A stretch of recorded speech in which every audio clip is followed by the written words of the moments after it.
बिस्मिल्लाहिर्रहमानिर्रहीम। ख़ातिन हज़रात, अख्तर अब्बास का सलाम पहुँचे। आज सुबह नाश्ते से पहले अखबार पढ़ते हुए अचानक फ़ोन की घंटी बजी और मैंने ना चाहते हुए भी उठा लिया, क्योंकि उस वक्त आमतौर पे मैं कॉल्स नहीं लेता। कॉल्स का आगाज़ 9 बजे और 10 बजे होता है। बात करने वाली एक लड़की थी सरगोदा से, सरगोदा यूनिवर्सिटी से उसने MBA किया हुआ था और कई माह पहले उसने मुझसे बात की थी। जब उसका फ़ोन का आगाज़ हुआ तो उसकी आवाज़ भराई हुई थी, तो उसने बहुत मोहब्बत भरे लफ्ज़ों से कहा, सर ये फ़ोन मैंने सिर्फ़ शुक्रिया अदा करने के लिए किया है। ये शुक्रिया सिर्फ मेरा नहीं है, ये शुक्रिया मेरी माँ का भी है, ये शुक्रिया मेरे वालिद का भी है। उन दोनों ने मुझे बतौर ख़ास कहा कि मैं आपसे बात करके आपको शुक्रिया कहूँ। फिर उसने कहा कि सर हमारे बागात हैं, जब कभी सीज़न हो तब ज़रूर तशरीफ़ लाइए। तो मैं उसकी बात सुन के मुस्कुरा दिया, तो लगता है कि मेरी मुस्कुराहट उस तक पहुँची।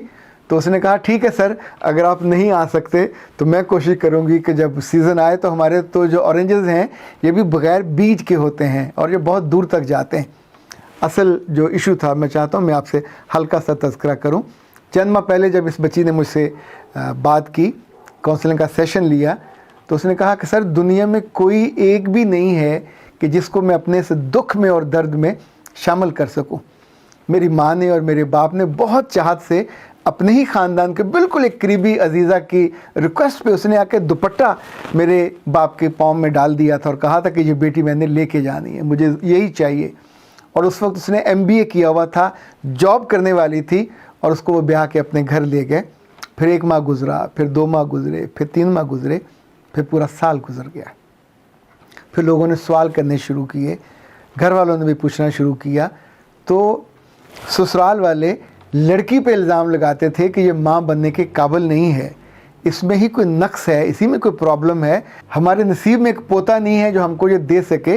और वो बच्ची उस लम्हे जब उसकी बेइज्जती होती उस घर में तो खामोश रहती। पर एक वक्त आता है जब खामोशी आपकी दुआ में और आरज़ू में ढलती है। फिर उसने अल्लाह से दुआ की और उसी की एक आध दिन के बाद उसने मेरी कोई वीडियो देखी, फिर उसने नंबर ढूंढा और मुझसे रब्ता किया। तो मैंने उसे कहा, ए प्यारी बच्ची, रब ने तेरे नसीब में सारी उम्र रुलना नहीं लिखा हुआ। रब ऐसा नाइंसाफ़ नहीं है। ये जब गलती का पता चल जाए, इंसान गलत फ़ैसला कर लेता है, गलती हो जाती है, हम किसी पे एतबार करते हैं, वो पूरा उस एतबार पे नहीं उतरता। तो ये कहीं नहीं लिखा हुआ कि उस बेएतबार आदमी पे, उस नामुकम्मल और अधूरे आदमी पे आप उसके साथ लटके रहो। उसको तुम अपने घर वालों से बात करो और उन्हें अपने दुख का और तकलीफ़ का बताओ कि ये जिससे मेरी शादी की है ये तो इस काबिल भी नहीं है कि किसी मुकम्मल मर्द के साथ इसका कंपैरिजन भी किया जा सके। ये उस नेमत से, उस खूबी से ही महरूम है जो मुकम्मल मर्दों को अल्लाह ताला अता करता है। सो एक ऐसे मर्द के साथ अब जितने दिन रहोगे तकलीफ़ में रहोगे, नंबर 1। दूसरा, एक वक्त आएगा जब आपको उस घर में से गालियाँ पड़नी शुरू हो जाएंगी, क्योंकि कोई भी घर जहाँ ऐसा लड़का हो, ये होता नहीं है कि ये बेखबरी में हो जाए।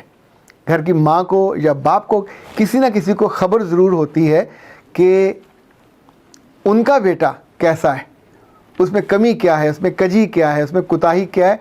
और ऐसे लोग ज़्यादा बढ़ बढ़ के ऐसे घरों में जाते हैं कि जहाँ घर वाले ऊंचे हों, जिनकी लाज, जिनकी शर्म, जिनका नाम, जिनकी इज़्ज़त ज़्यादा हो, क्योंकि ये लोग अपनी इज़्ज़त के लिए खामोश हो जाते हैं। तो उस बच्ची ने कहा, मेरे वालिद हमारे गांव के नंबरदार हैं और वो ऊंचे शिमले वाली पग पहनते हैं और बहुत सख्त हैं, मैं उनसे बात नहीं कर सकती, पता नहीं आगे से कैसा रिएक्ट करें, बेटियों को वापस लेते हैं कि नहीं लेते। तो मैंने उसे कहा, बेटा जी, जिस रसूल से हम बहुत मोहब्बत करते हैं, उनकी हदीस है ये, फरमाया कि दुनिया में सबसे बड़ा सदका ये है कि अगर किसी की बेटी वापस घर आ जाए तो उसको खिलाना और उसकी खिदमत करना, ये सब सदकों में से बड़ा सदका है। तो जिस बाप को इल्म ना हो उसको इल्म होना चाहिए। फिर उसने अपने बाप से बात की, फिर उसने अपनी वालदा से बात की। और ख़ातिन हज़रात, जिस बाप के बारे में उसका गुमान था कि वो पत्थर का बना हुआ है, जिसके बारे में वो सोचती थी वो मुड़ के पता नहीं मुझे जवाब दे कि ना दे, उसने अगला सूरज तुलू नहीं होने दिया, अपने बेटे के साथ और अपनी बीवी के साथ वहाँ पहुँचा जहाँ उसके घर में खिलने वाला फूल मुरझाया हुआ पड़ा था। और जाके उन्होंने अपनी बेटी का सामान बांधा और उसको लेके वापस अपने घर आ गए। अब उन्होंने उस बच्ची का दामन वहाँ से छुड़वा लिया है। اور اس پوری گیم میں نہیں پڑے.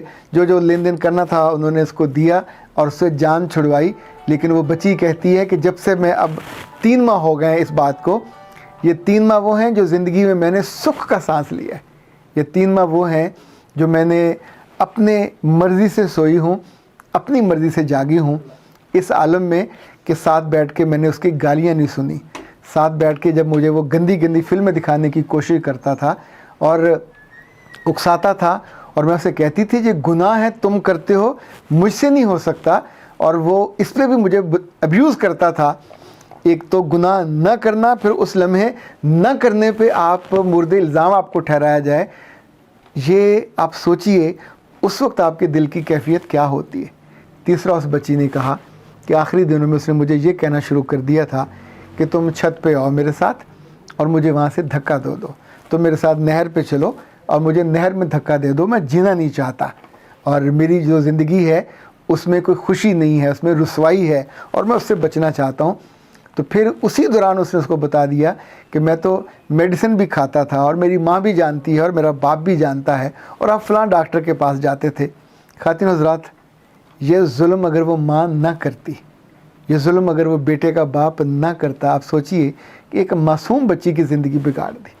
مجھے ایسی ماؤں سے اور ایسے باپوں سے بھی کہنا ہے کہ خدا کے لیے اپنے نامکمل اور ادھورے بچوں کا اگر علاج نہیں ہو پا رہا تو اس بات کو تو سمجھیں کہ آپ کی زندگی میں دقت ہے, پریشانی ہے, کسی اور کی بچی کی زندگی تو برباد نہ کریں. اور اگر وہ آپ کی عزیز بھی ہے, اگر آپ کی وہ فیملی کی ہے, اگر آپ کی وہ برادری کی ہے, تو کتنا ظلم کماتے ہیں آپ. جب یہ بات اوپن ہوگی تو اس لمحے پھر آپ کو ہر جگہ جا کے وضاحتیں نہیں کر سکتے, پھر اس لمحے آپ کی رسوائی ہوتی ہے, پھر اس لمحے ایک بلیم گیم ہوتی ہے. اور بلیم گیم میں جب مرد پہ یہ الزام آتا ہے اور لگتا ہے کہ یہ نامرد ہے اور اس قابل نہیں ہے کہ خانگی زندگی کو لے کے آگے چل سکے اور اس ذمہ داری کو نبھا سکے, تو پھر صرف الزام اس پہ نہیں رہتا, اس کے جو ساتھ ویئر اباؤٹس ہوتے ہیں ان پہ بھی جاتا ہے کہ یہ دھوکے باز ہیں, انہوں نے اس گھر کو چیٹ کیا, ایک بچی کی زندگی برباد کر دی, جس کی زندگی کو آپ نے نقصان پہنچایا ہوتا ہے.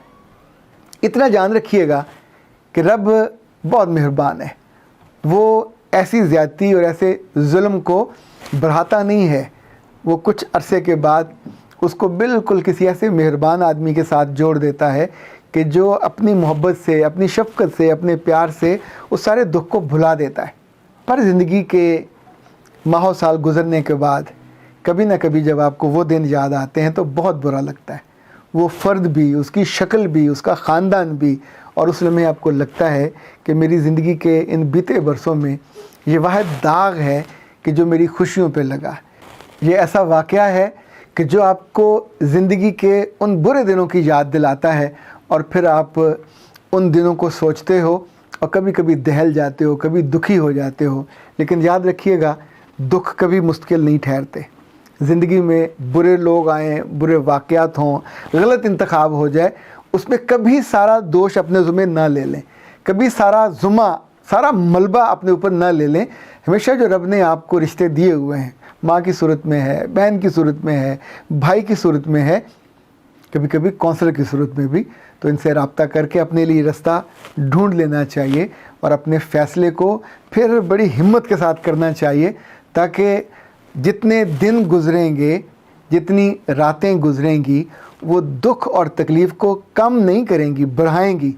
اور یہ کوئی دانشمندی نہیں ہوتی کہ آپ پھر وہاں اسی جگہ, اسی دلدل میں, اسی کمزوری اور کمزور لوگوں کے بیچ میں گزارتے رہو کہ جو نہ خود سے سنسیئر تھے نہ آپ سے سنسیئر ہیں. اول تو ایسے لوگوں کے بارے میں ضرور پہلے سے تحقیق ہونی چاہیے, جستجو ہونی چاہیے. اور دوسرا یہ کہ جن لوگوں کے ایسے بچے ہیں, میں ان سے باقاعدہ درخواست کروں گا, گزارش کروں گا کہ اپنی رسوائی کو نہ دعوت دیا کریں اور دوسروں کے بچوں کی زندگیوں کو برباد نہ کیا کریں کہ بیچاریاں پھر پورا سال گزارنے کے بعد انہیں لگے کہ اب ان کے پاس خوشی کا اور سکھ کا سانس لینے کا وقت میسر آیا ہے. اختر عباس کو اجازت دیجیے. السلام علیکم.